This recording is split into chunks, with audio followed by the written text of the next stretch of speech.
ఎవరినైనా సంతోషపరిచే అవకాశం వస్తే వదులుకోకునేస్తామా?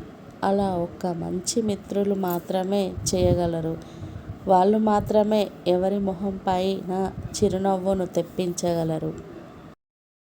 శ్రీరాముణ్ణి రాజుగా ప్రకటించి ఒక్క రాత్రి గడిచిందో లేదో తెల్లవారేసరికి వనవాసానికి వెళ్ళాల్సి వచ్చింది.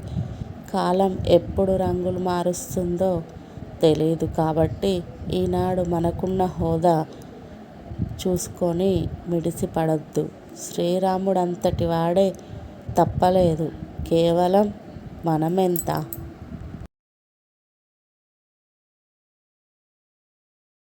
శంకరుడు లోకాన్ని ఏది పాడు చేస్తుందో అది కంఠంలో పెట్టుకున్నాడు. ఏది చల్లదనం ఇస్తుందో అది నెత్తిమీద పెట్టుకున్నాడు. బాధ కలిగించేది పైకి అనకు. సంతోషం కలిగించేది నెత్తిన పెట్టుకొని తిరగమని లోకమంతటికీ సందేశమిచ్చాడు.